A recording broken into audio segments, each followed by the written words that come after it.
Go. Good morning po, Mandaya ko po sila Miguel Ramos from STEM to O2C. Tapos ngayon gagawa pa ako ng tent. First step po ay yung pole. Ipapasok mo sa tent. Okay.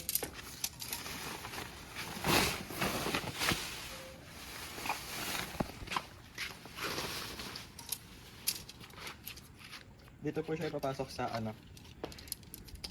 sa may butas po siya, para nagse-serve as a guide. Zoom in. Ayan po yung butas niya. Yung butas nito na papasukan ng pole para ito pong kulay pink na butas. Dito po ipapasok yung pole para maging straight po siya mamaya. Basically ito po yung niya, foundation. Itong pole yung foundation. And now, diretso lang natin hanggang sa makita natin sa dulo lumabas yung end nung pole. Like that. Like that. Tapos, may tendency siya na ayusin nyo na lang pag natanggal. And, ayan, ipapasok natin siya fully sa pink hole. Then mamaya sa red hole. Ayan.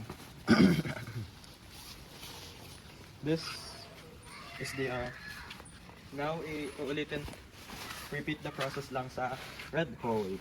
Papasok din itong pole. Repeat the process sa red hole kasi papasok dun yung pole. Pagkatapos mo mag set up ng tent, pwede ka na tumira sa north pole.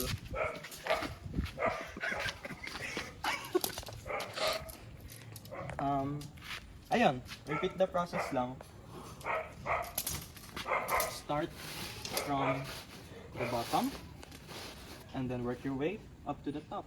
Parang like, you don't start at the top, you always start at the bottom and then you work your way onto the top.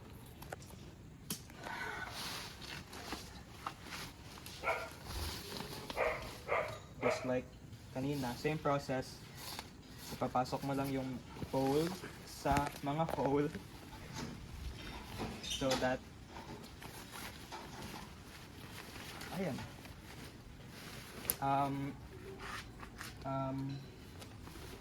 If you did it properly like I did, dapat may pa-X na shape na siya. Ngayon, like this. Like this. Now, what's next? What is next? Itong so at the end of every corner, the four corners of the world, meron silang butas right here para doon ipapasok yung end ng pole para like magbe-bend siya and then in turn magiging shape ng tent. Ito papakita ko.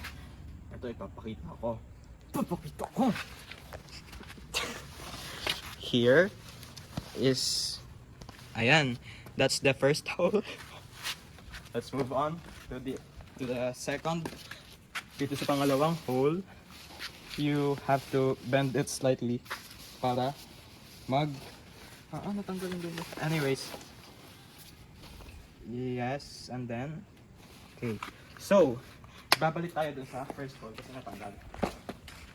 Pero it's medyo mahirap kasi natatakot ako kasi baka masira yung tent kasi hindi siya sa akin. Ayun.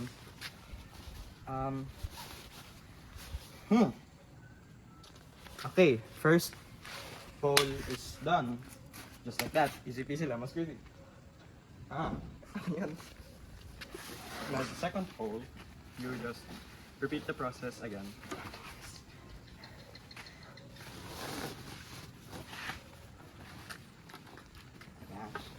And then okay na?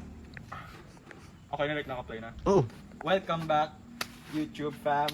Ma'am Dalia, nalobat po yung phone ko. So sana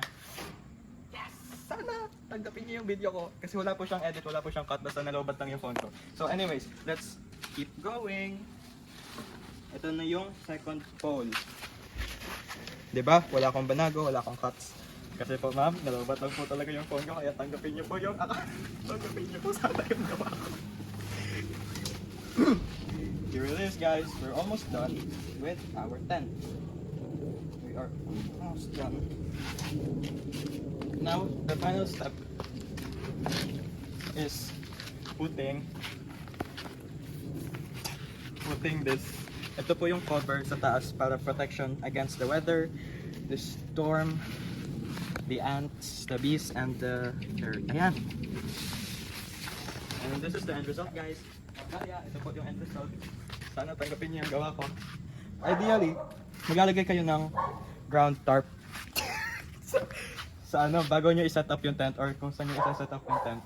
Pero since flat naman yung surface, hindi siya necessary ilagay. Wala ding sharp na objects.